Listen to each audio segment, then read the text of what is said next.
Citroen's classy, glassy Grand C4 Spacetourer aims to offer the most practical, the most versatile and the most elegant solution to families shopping in the 7-seat mid-sized MPV segment. It's a sector aimed at those who need either a big boot or the option to take more than 5 folk, but don't want the sheer size and expense of a large segment people carrier.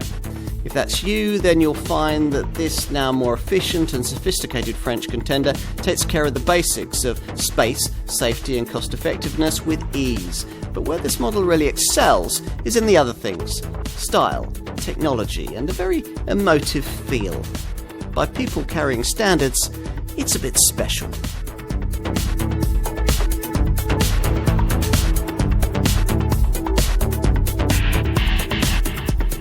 Buying a 7-seat MPV is usually an exercise in sacrifice. You accept the fact that in return for 3 seating rows, you'll get something boxy, boring and bland. Or will you? With this Grand C4 Spacetourer model, Citroen beg to differ on that score. You might well know this car better by its previous name, the Grand C4 Picasso. After years of wrangling with the great Spanish artist family, Citroen finally abandoned using Senor Pablo's famous moniker in the spring of 2018, adopting instead the Spacetourer badge that the brand now wants to use across its MPV range. The Picasso name had been synonymous with Citroen people carriers since the turn of the century, and with 7-seat MPVs since the first generation Grand C4 Picasso model was launched in 2006. Now that car tapped into the major growth area in this segment amongst buyers who really only needed 5 seats but wanted the occasional versatility of a couple of extra fold-out chairs in the boot.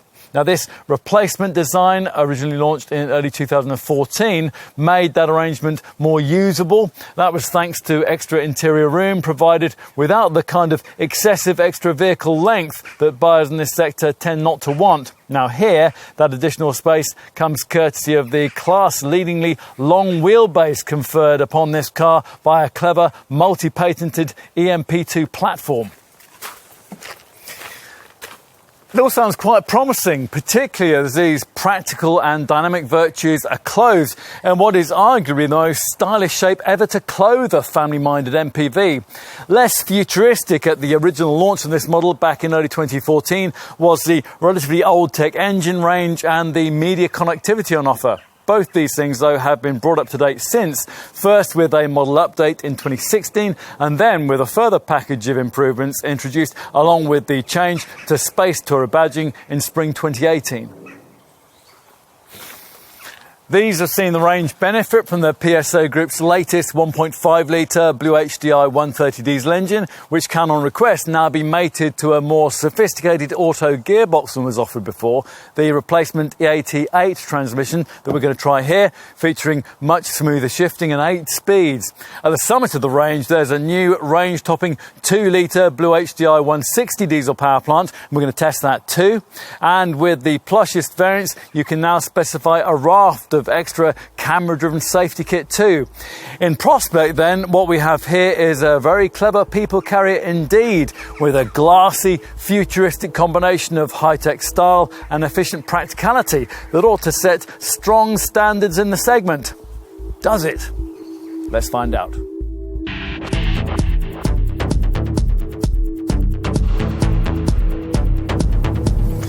We should start by telling you about the engineering improvements that have come packaged up with this model's change in name from Picasso to Spacetourer. The volume BlueHDi diesel engine is now 1.5 rather than 1.6 litres in size, but its 130 horsepower output is slightly higher than before. The 2-litre BlueHDi diesel option gets a slight power hike too, to 160 HP. Elsewhere in the range, the efficient 1.2-litre 3-cylinder PureTech petrol engine continues, but only in 130 HP form. There's a fresh auto transmission option too. The jerky old 6-speed EAT6 self-shifter ditched finally in favour of a much smoother 8-speed EAT8 unit, which is optional on the 2 130 HP power plants, but which is standard on the top BlueHDi 160 diesel variant that we're trying here. Don't dismiss petrol power out of hand if you're a lower mileage MPV buyer looking at this car.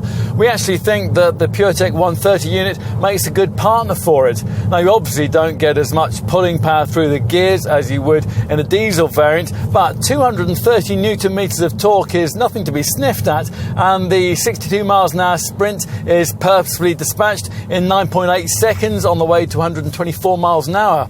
The figures for the alternative BlueHDi 130 diesel model are pretty much the same, 10.9 seconds and 123, but with 300 newton meters of torque on tap, overtaking is a mite easier in the mid-range. If you want more pulling power than that, there is, as previously mentioned, this top 2-litre BlueHDi 160 diesel variant to consider, which is worth looking at if you're regularly going to be towing, using the car fully loaded or travelling longer distances. This flagship version improves the performance figures to 9.2 seconds and 130 miles an hour. Whichever engine you choose, though, one thing remains constant: the silky smooth ride. It's the thing that we like most about this car. It may come as news to some motoring journalists, but the majority of MPV buyers don't routinely want to throw their cars around as if they were on a stage from the RAC rally. What most of them would prefer instead is a model that rolls the red carpet over the average appallingly surfaced British road, as this one does. I mean, nothing in this part of the market can better the pillowy ride quality on offer here. But the trick, which Citroen hasn't always mastered, is to offer that without inducing the kind of body roll and handling woolliness that removes any element of enjoyment from the driving.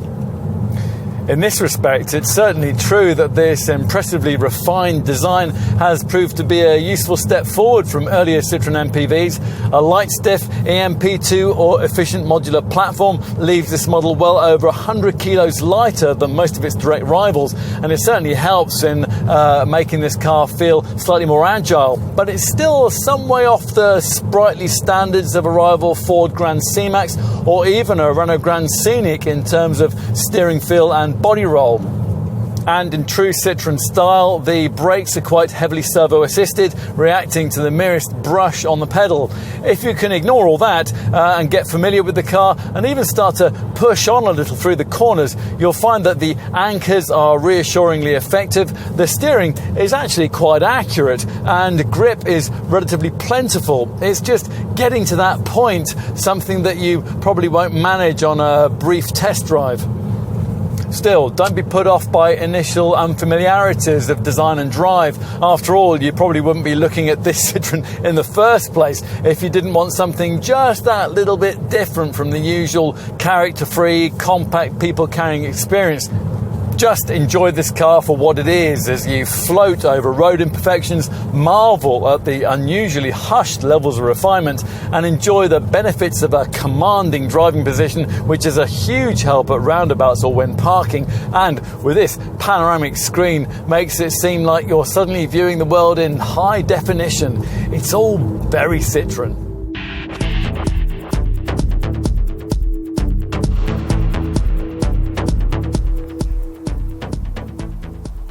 Citroen is a brand with a heritage in design flair. You don't always find it, though, in the segments that you'd expect. Over the last few years, some of this maker's conventional volume models have been, well, pretty conventional, so you might assume that the company's mainstream 7-seat people carrier would be much the same. As you can see, though, it isn't. A huge proportion of this vehicle's budget was lavished on aesthetics inside and out, with the result being a futuristic take on family transport that instantly makes almost everything else in the sector look dull and derivative. We liked it back at this model's original launch in 2014, and with its current Grand C4 Spacetourer badging, this Gallic MPV remains an eye-catching thing. That certainly seems to be Citroen's perspective, because the French maker hasn't really made any significant styling changes in all the time this particular design's been on sale. The aesthetics still get your attention with a distinctive 3-tiered light signature and a windscreen that flows right up into the roofline.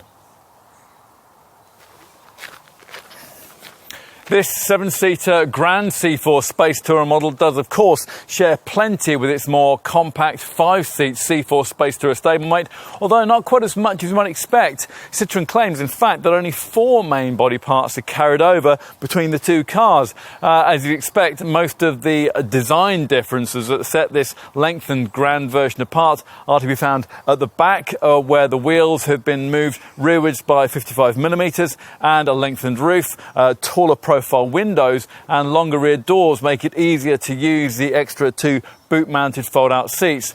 And we also really like the signature profile flourish, which is found in the way that this contrasting roof rail flows from front to back before curling artfully round the rear window to highlight the spacious, glassy look. The wheels are between 16 and 18 inches in size. We've got the 17-inch Mamba-style rims here. Moving around to the back, the Grand C4 Spacetourer body shape gets unique rear tail lights that can be ordered with a distinctive 3D illumination, and a neat roof spoiler tops things off. Okay, let's take a seat up front, at which point the first thing your Citroen salesperson will show you is this panoramic windscreen. Push up this sun visor and your normal upward 28-degree angle of vision is increased to a massive 108 degrees. It's a better view out, in fact, than you get roofed down in a convertible, where the windscreen rail is usually directly above your head. So practically it means that you don't have to crane your neck up when, for example, you're first in the queue at the traffic lights. Subjectively, it does wonders in increasing the light, airy feeling of the cabin, and that's something that's further aided by these front quarter lights here. The overhead extended glass section is progressively tinted, so the top of your head won't be, but if you really don't like it, you can pull the sun visor back down again to the point where the top of the roof would normally be. And that is just the start of the contemporary cleverness. Designer Frederic Subiru describes the interior as being inspired by contemporary loft-style living. It is uncompromisingly modern and airy, and there are a few touches that are quite extravagantly designed, like the optional relaxed front passenger seat. That lets the occupant raise, stretch and rest their legs. The days of Citroens feeling built down to a price with all the design flair of a buffet car cheese sandwich are thankfully consigned to the past. Compare this cabin to that of, well, say an old Zara Picasso, and you never believe that they came from the same company. The dashboard is dominated by these twin screens. Virtually all new cars have some sort of central infotainment screen these days, like this Citroen's tablet-style 7-inch touch drive interface lower display. But more unusual is this snazzily futuristic 12-inch panoramic HD panel up top, which replaces the normal set of conventional dialed instrument gauges. Now, unfortunately, this feature isn't standard on the entry-level spec variants, but if you're buying this car, do try to stretch up to a trim level that has it, because this is one of the defining parts of this high-tech design. This top screen is primarily there to show a virtual speedometer, but it can also be configured to display all sorts of information, like cruise control and speed limiter settings, plus there are various split screen options if, for example, you want to view a navigation map at the same time as trip computer and speedo readouts. Now, you can also change the display of the dials from round to square, although actually, come to think of it, not quite sure why you'd want to do that. More useful is the option of changing the screen's overall theme and uploading a personal photograph from a USB stick to use as a backdrop.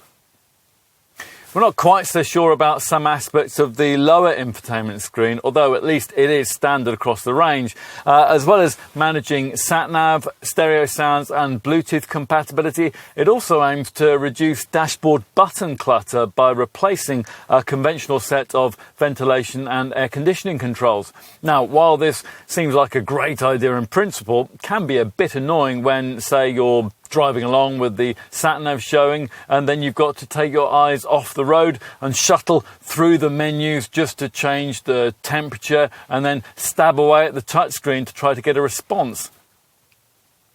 We've no complaints about the rest of this screen's functionality though. This lower monitor includes a mirror screen feature, so you can duplicate your smartphone's display onto the monitor via either the Apple CarPlay or the MirrorLink Android systems. Plus you can activate compatible apps too, like Parkopedia, Fuel, Weathercrave and Rock Scout. Most models also get an upgraded navigation system as well. That's the 3D Citroen Connect nav setup, and it's cleverer in the way that the screen recognises a wider variety of contact points, so you can pinch and swipe as you would on a smartphone, or you can use voice recognition if that's easier. The Connect nav system can read your emails and your text messages audibly to you, and there's also TomTom mapping data with real-time traffic information, local weather forecasts and information on car parks and petrol stations. Plus, you can also do local point of interest searches via the internet. It's all pleasingly 21st century.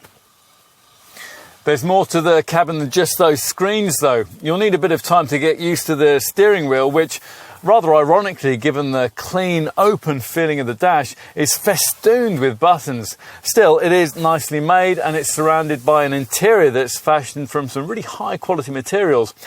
As for cabin storage, well, to be frank, that could be a bit better. The glove box is mostly taken up by the fuse box. There's nowhere to store your sunnies. The twin cup holders down here at the bottom of the centre stack are very small, and the lidded box nearby that houses the various connectivity points isn't as big as it first looks.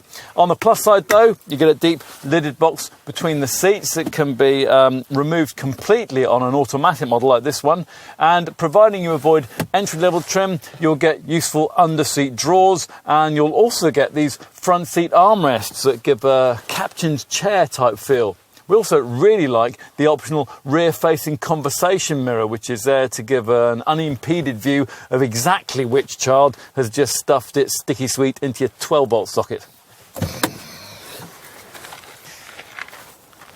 So, how will those children fare once they're installed rearwards and ready to plug their gaming equipment into one of the 3 12-volt sockets scattered around the car? Well, pull open the rear doors that open wide to a 65-degree angle for excellent access, and it certainly looks pretty spacious. With comfort that you can properly appreciate thanks to a proper seating arrangement. Now, unlike many people carriers, this one doesn't position the unfortunate middle rear passenger with legs astride a central transmission tunnel and perched on some hard and narrow piece of bulging foam. Instead, there's a completely flat floor here and a rear cabin seating area which is made up of 3 separate, identically sized chairs, all with Isofix child seat mountings, and they can all be reclined and folded flat independently of one another. Avoid entry-level trim and you'll find that they can be slid backwards and forwards too. That last feature is really useful. Let's say you've got a small child on a booster seat in the back. You can push them forwards so that their needs are more accessible.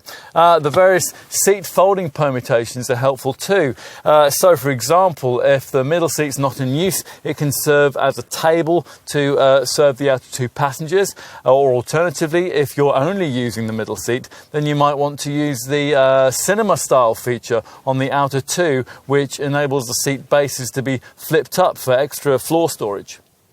Key practicality features that are either optional or limited to the top spec variant include aircraft style fold out tables built into the front seat backs, fan speed adjustment for these neatly integrated B-pillar vents, integrated retractable rear side window sun blinds, and a huge panoramic glass roof which ups the combined glazed area to a greenhouse-like 5.3 square metres.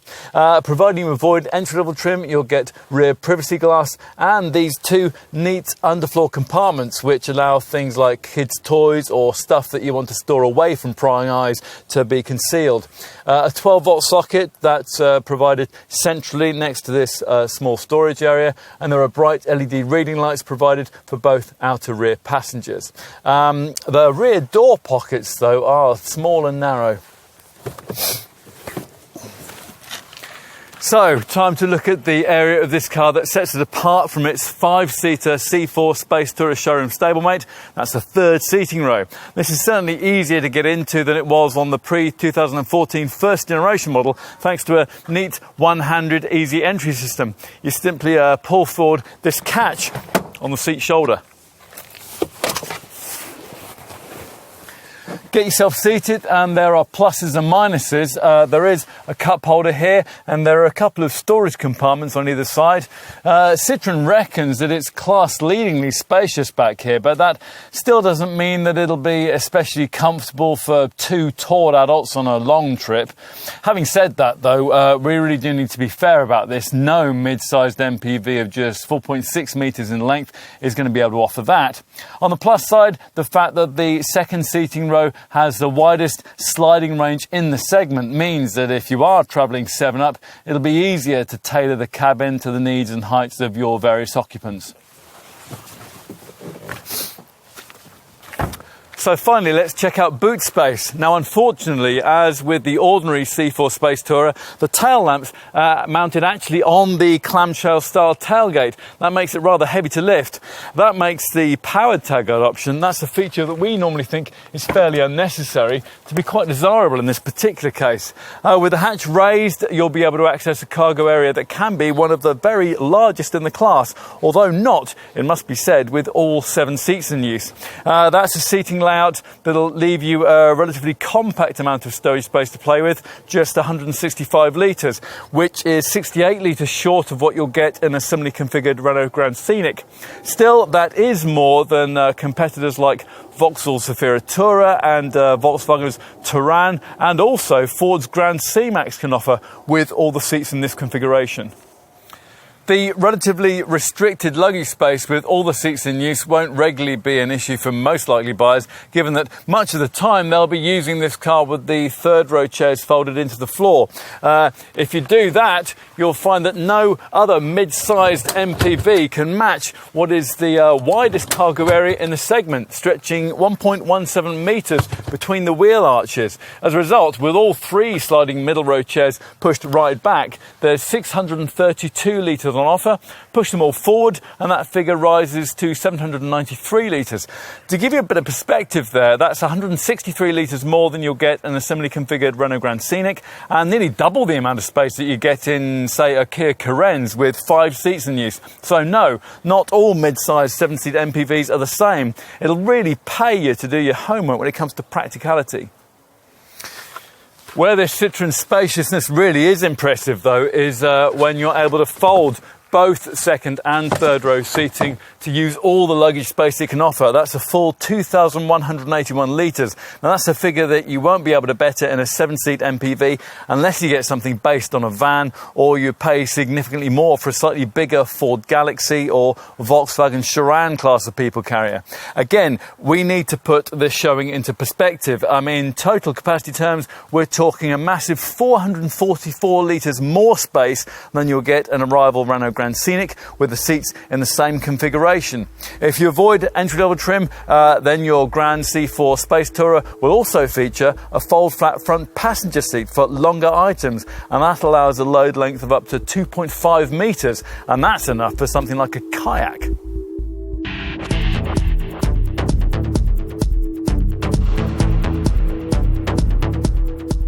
Citroen expects the majority of its C4 Spacetourer sales to be of this 7-seater Grand model rather than the standard 5-seat version, and you can see why. The premium to graduate up from the shorter wheelbase C4 Spacetourer and gain this longer design's extra third seating row is only £1,700, and that's an outlay that gets you a considerable amount of extra family flexibility. Now, at the time of this test, autumn 2018, that left Grand C4 Spacetourer pricing pitched from around £24,000 to around £32,500, depending on the engine that you want and the trim variant you're looking at. And there are 3 of those: Touch Edition, this volume mid-range feel spec model, or the top spec Flare versions. Now, most sales are likely to be in the £25,000 to £28,000 segment, and that's the kind of money that most buyers of mid-sized 7-seat MPVs shell out in this country. The brand's EAT 8-speed automatic gearbox is a £1,570 option, and we've found that it really suits the laid-back demeanour of this Citroen. Go for the top BlueHDi 160 diesel, and you have to have that auto gearbox. Now, time to talk in a little more detail about those engines. Now, previously, almost all buyers of this Citroen MPV chose a diesel, but you don't need us to tell you that things have been changing in that regard over the last few years. So with that in mind, don't automatically dismiss the single petrol option that Citroen offers here. And it's a 1.2-litre, 3-cylinder PureTech 130 horsepower unit. Even if you're not particularly interested in the planet-saving arguments against diesel, if you're a low-mileage family buyer, you could well find that the PureTech option makes more sense. A considerable number of customers for this car, though, will continue to want to find the premium of just over £1,500 that Citroen charges to switch from the PureTech petrol unit to the BlueHDi 130 base diesel engine, and that's priced from just under £26,000. There is a big price jump to make if you want to move up to the 2-litre BlueHDi 160 diesel that's on test here, and that's priced from around £30,000. So, having talked you through the range, let's now talk you through the value proposition that this car offers against rival models in its segment, which is where it's important to know exactly what you want and to compare like with like. So first, a few simple observations. If you're going to be carrying 7 adults on a regular basis, then this category of mid-sized 7-seat MPV won't suit you. You'll need a full-sized, large sector MPV from the next class up, something from the Ford Galaxy, Volkswagen Citroen segment, where new model prices sit mainly in the £28,000 to £35,000 bracket. Or maybe something even bigger like Citroen's own Spacetourer, and that's a van-based MPV that's priced between £30,000 and £44,000 and is able to seat up to 9 people. That is also the kind of money that you'll need generally for the smallest breed of 7-seat SUV, a vehicle like Skoda's Kodiaq or Hyundai Santa Fe or Kia's Sorento, although the third row in those cases will be much more cramped. Now, with that established, we now also need to point out that some 7-seat mid-sized MPVs are bigger than others. The ones that, unlike this Citroen, don't also come in a shorter 5-seat size tend to be slightly smaller and more restricted inside because, well, they're trying to be all things to all people. So, not too long for the 5-seater crowd, but just spacious enough to suit the 7-seat set. We'll use theoretically comparable 7-seat mid-sized MPVs like Kia's Caren's and Volkswagen's Touran as an example of what we mean here. So, both the Kia and the Volkswagen measure in at around 70mm shorter than this Citroen. Now, that's a difference that might not sound too great, but it's one that actually makes a significant impact on the amount of space that those third-row occupants get. Take your family with you on the test drive, fold out all the seats and try it before you buy is our advice. So price-wise, the Kia Caren's could save you around £4,000 to £5,000 over this C4, but you'd lose a lot of that saving during your time of ownership because that slower, budget-orientated Korean MPV would cost more to run and it would depreciate faster too. The Touran is better in all those respects and it costs about the same to buy as this Citroen, but it also offers significantly less power and yet costs around 10% more to run. Two better matches for this car, we think, lie in Renault's Grand Scenic and Vauxhall's Zafira Tourer. Both models have been significantly improved in recent years. The Vauxhall will cost you around £2,500 less than the Citroen to buy, but it costs quite a lot more to run. The Renault gets closer to this C4's exemplary running cost. In fact, it can slightly improve on them in diesel form, and it costs £500 to £1,000 less to buy, although Citroen dealers will point out that the Grand Scenic engines give you less power. It is perhaps more significant, though, that both those two rivals have less seats folded space inside than this Grand C4 Spacetourer does. And that is surprising in the case of the Vauxhall because that car is 54mm longer. What else is there in terms of alternatives in this segment? A van-based MPV like Ford's Tourneo Connect, Fiat's Doblo, Peugeot's Rifter or Citroen's own Berlingo.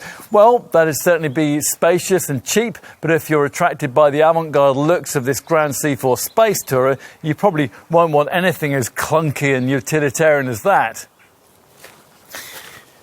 In terms of more realistic MPV rivals, well, in previous years we would have cited Ford's S-Max as a possible competitor for this car, but in second generation form the S-Max's pricing has been raised substantially to the point where you're having to pay around £3,500 more than Citroen's asking here, and in return from your Ford dealership you'll be getting yourself an MPV that really doesn't offer that much more space. Now, Ford now promotes its Grand C-Max model as a closer match to this Citroen, and indeed that people carrier is priced comparably against this C4. It undercuts it by around £500.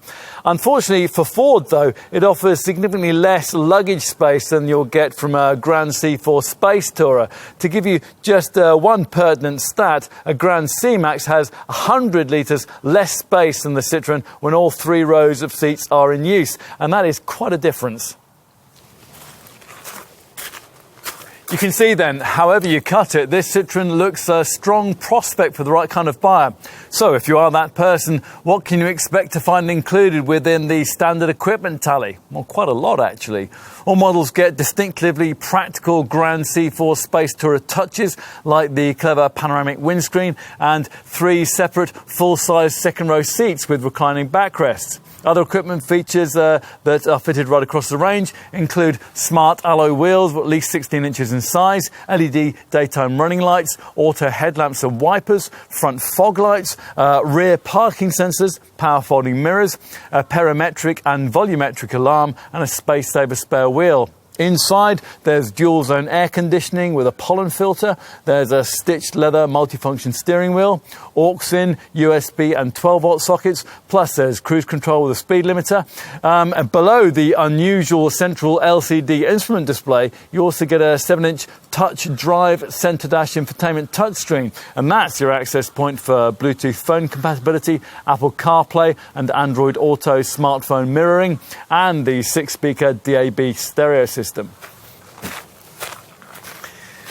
Unfortunately, you have to stretch beyond base Touch Edition spec and find around £1,400 more to trade up to this mid-range field trim if you're going to get a range of practical and comfort-orientated features that we think really set this C4 Spacetourer apart in its market segment. Plus, you'll also need to stretch beyond entry-level spec to get the option of the camera-driven safety tech that we're going to brief you on in a moment.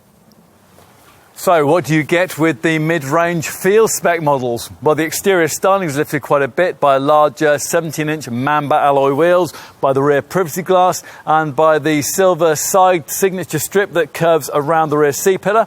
Plus you get puddle lights in the doors and front parking sensors at this level too.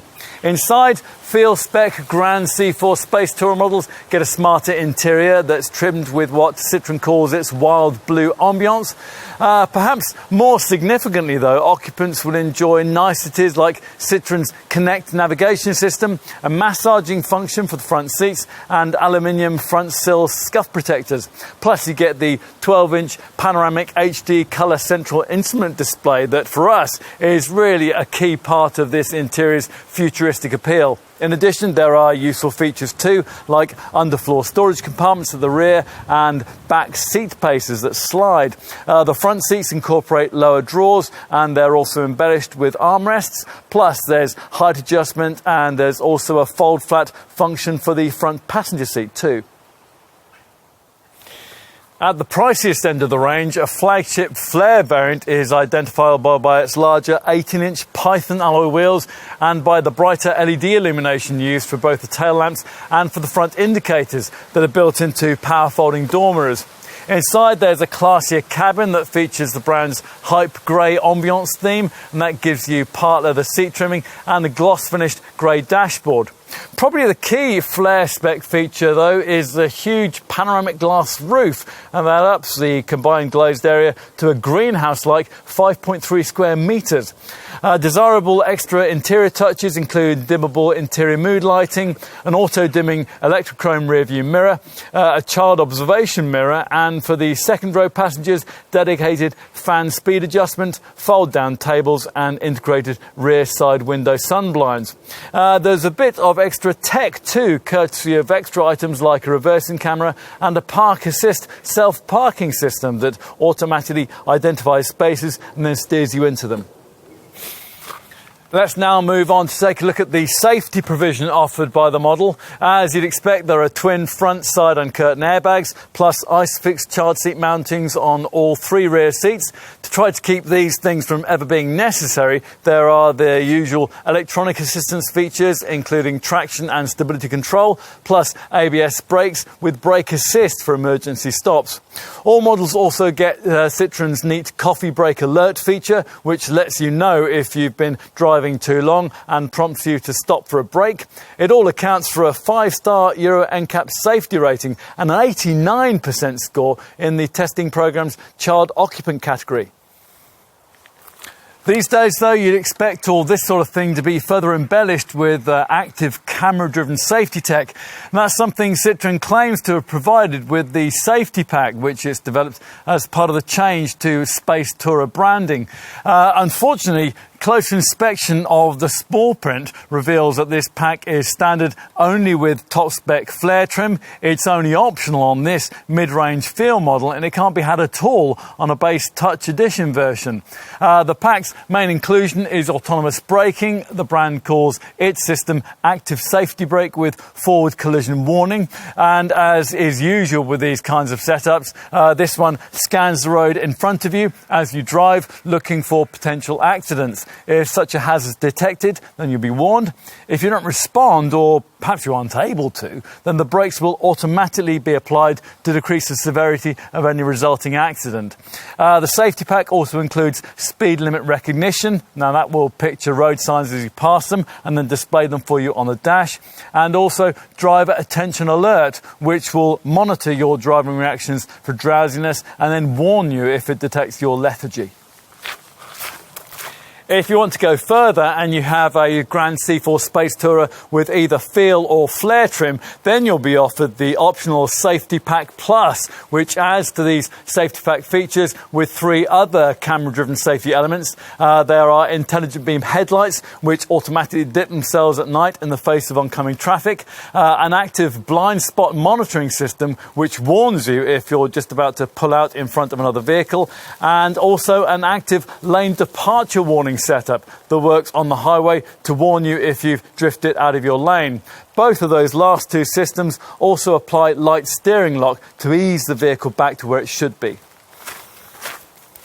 By the way, if you happen to be specifying automatic transmission with this car, another alternative way that you could get your Grand C4 Spacetourer fitted with the safety pack and the dipping headlights, the lane departure warning system and the blind spot monitoring setup would be to specify the driver assistance pack that we've been trying here. Now that probably is worth thinking about, because this more complete pack additionally includes the useful active radar guided cruise control with a stop function, which will be really helpful for longer journeying folk. The system will automatically keep you a safe distance behind the vehicle in front at highway speeds, and it will seamlessly slow the car down and start it off again if you come across the tailback. Having tried most of this stuff, we'll tell you that the radar-guided active cruise control works well, but it's fiddly to activate. Setup requires use of the steering wheel buttons, manipulation of the infotainment touchscreen, and attention to the top digital display. The active lane departure warning system, meanwhile, uses a vibrating mechanism that buzzes a seatbelt against you when your wheels stray over the lane separating lines without you indicating. It is rather irritating, actually, but, well, maybe that's the point. Let's switch now into considering the various more general options that Citroen offers with this car. Most of these are grouped into packs, which tend to be specific to specific trim levels. With base Touch Edition trim, adding in the available style pack will give you larger 17-inch wheels and the panoramic glass roof. For the inside of this entry-level point in the range, you can upgrade the cabin decor at extra cost with Citroen's wild blue or dark grey ambiance packages, and they lift the look of the interior quite a lot. On such a Touch Edition C4 Spacetourer variant, though, we'd probably be more likely to save our money for the convenience pack. Now that gives you the child observation mirror and also the rear side window blinds that we mentioned earlier, as well as a reversing camera, keyless entry and Citroen's Connect navigation system. If you're buying this Citroen, it's more likely, though, that you'll have gone with our recommendation and you'll have saved up the extra for a mid-range field trim model like this one with all the extra practicality features that we think you'll want. Now, if that is the case, then you'll probably want to know that a convenience pack is offered at this level in the range too, and we'd certainly recommend that you tick the box for that because it includes quite a lot of what you'd ideally want. It also gives you keyless entry, it gives you the child observation mirror and the rear side window blinds, but it additionally throws in more: a powered tailgate, an electrochrome rear view mirror, a two-tone horn, and the park assist system for steering you into spaces. As well as all this, the Feel Convenience Pack further gives you quite a lot of that camera-driven safety stuff that we were talking about earlier on. The active lane departure warning system, the active blind spot monitoring system, the speed limit recognition system, and the driver attention alert system. Also, the intelligent beam headlights. If on a mid-range field spec Grand C4 Spacetourer like this one, you want to give the car the smarter look that's provided by the priciest top flare spec variant, then your dealer will point you towards one of the style packs which are available for mid-level buyers. The Feel Style Pack gives you that huge panoramic glass roof, dark tinted rear privacy glass and LED illumination for the rear lights and the front indicators. The Feel Style Pack Plus gives you all that, along with larger 18-inch Python alloy wheels. You can also bring extra luxury to the inside of a Feel spec model by paying extra for the flagship variant's hyper grey ambiance trimmed cabin with its part leather upholstery and its gloss finished grey dashboard. Finally, if you have stretched all the way up to a flare-spec'd Grand C4 Spacetourer, you might very possibly be thinking about adding the extra Safety Plus pack, camera-driven features that we covered earlier. Now, to remind you, these were the auto-dipping headlights, the active blind spot monitoring, and the active lane departure warning setup. Now, if so, then another alternative way would be to pay extra for the Flare Convenience Pack. Now, that packages up those three elements with a 360-degree camera system and xenon headlights. On a flare spec model, you can also pay extra for full Napa leather upholstery, and that comes as part of what Citroen calls its Dune Grey Ambiance cabin trimming pack. Now, as part of this pack, you also get what is probably our favourite optional feature in this car. That's the brilliant Relax front passenger seat, and that gives you an electric footrest, a massage function, and a beautifully soft enveloping headrest. Now, we have passengered in a Grand C4 Spacetourer fitted up with the Relax package, and it's like travelling first class in a 747. What else? Well, you're probably going to need to pay your Citroen dealer more for your chosen paint colour because solid onyx black is the only shade that comes as standard. A polar white solid finish is your first extra cost option, or you could pay for one of the brand's various metallic shades. We have soft sand here. A detachable tow bar is also offered across the range.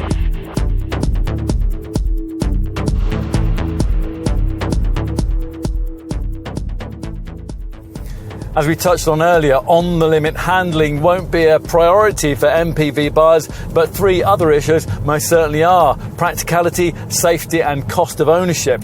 The first two areas are well covered by this car, but does it stack up on the balance sheet? Well, when the second generation Grand C4 Picasso model, this Grand C4 Spacetourer is based on, was first launched back in 2014, Citroen went back to basics to try to ensure that it did, improving the aerodynamics, adding in stop and start engine technology, and most significantly using a more modern EMP2 chassis which saved 140 kilos of weight.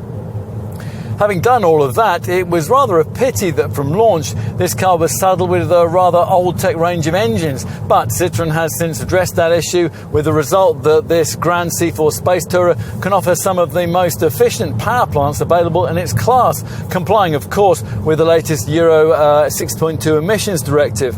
Even if you go for the petrol option, a 130 horsepower 1.2 litre 3-cylinder PureTech unit, you can expect 54.3 mpg on the combined cycle and 118 grams per kilometre of CO2. Those are readings that will hardly be affected at all if you go for this green pump engine with a new EAT8 automatic transmission.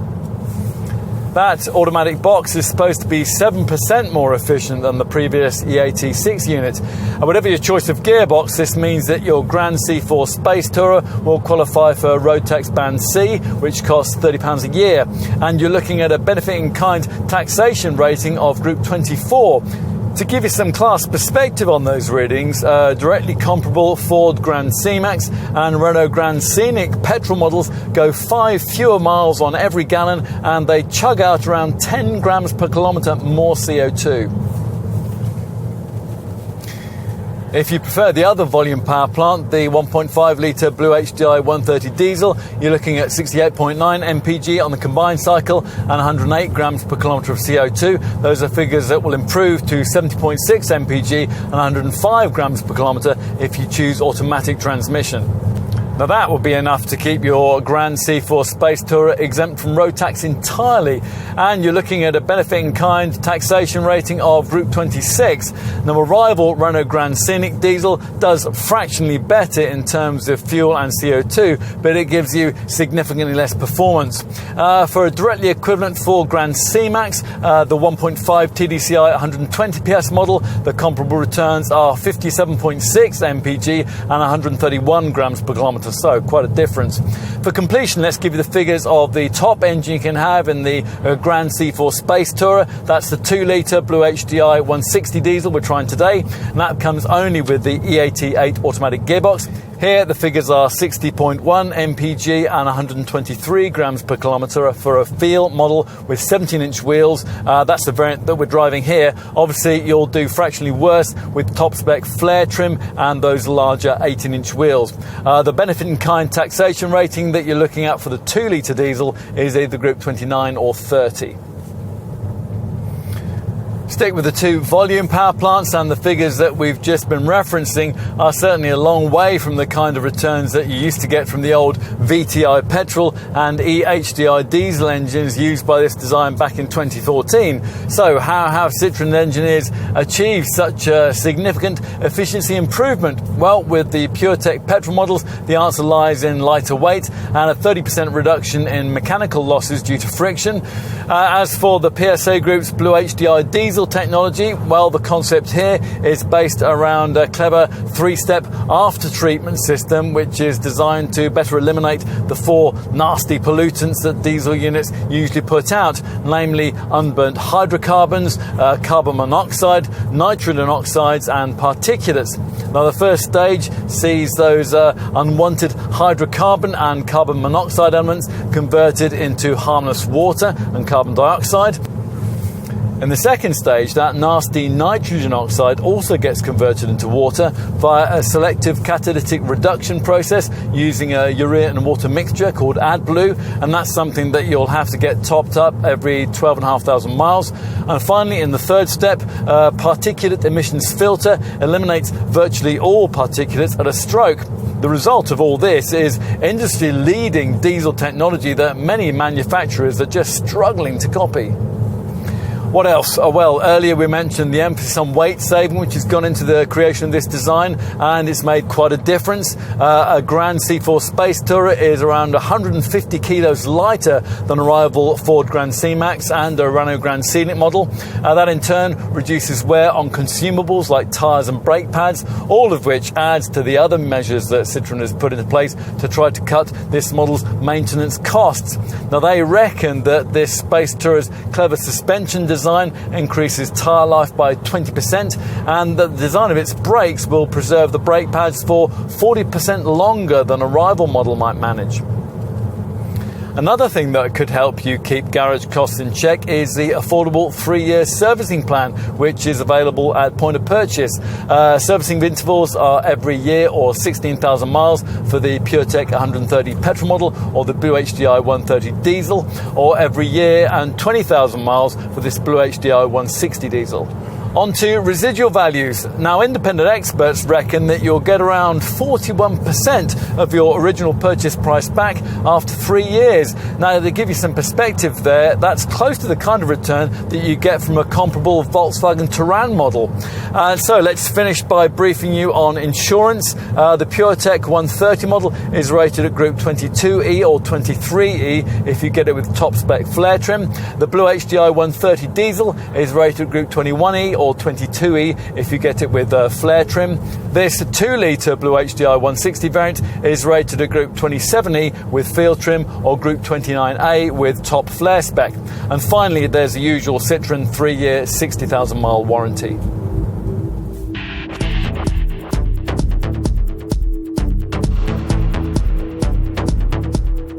So, how to summarise when it comes to Citroen's conquest of space? Well, this contender won't suit buyers prioritising sharp driving dynamics, but these people are in an extreme minority in this segment. Most, in search of a modern people carrier, prioritise practicality, running costs and clever design. If it's here, they can have all that with class-leading style and technology thrown in, then so much the better. The second generation Grand C4 Picasso MPV developed this proposition, and this Grand C4 Spacetourer model has further sharpened it with the well-judged package of improvements we've been reviewing here. In its earliest form, this design's futuristic looks always seemed a bit out of kilter with the old-tech petrol engines and the rather basic levels of media connectivity provided. With all this now sorted, this MPV offers perfect proof that a people carrier can do more than just provide comfortable, efficient transport. It can be, well, what Citroens once were: clever, futuristic, expressively designed cars that you'd be genuinely proud to own. We think you'd feel like that if you needed a model of this kind and this were on your driveway. True, it is a pity that you have to stretch to an up-spec trim level for all the features that show this car at its best. But if you can do that and you tick all the right boxes, you'll get a people carrier that really seems to have been created with a bit of love, with an appealing mix of French flair and German solidity. From the panoramic windscreen to the lounge-style massaging passenger seat, from the widescreen HD instrument display to the fact that you can sit and Facebook your friends on the touchscreen, it's a car that's a joy to operate. And for us, it's a joy to look at, as different and refreshing in design as it will be to own. In short, the Citroen we used to know is back. The manufacturer that took risks, created magic, and brought us cars that sat apart from the ordinary norm. Now, if that sounds appealing and you're in the market for a model like this one, then we think you'll find a lot here that you'll like.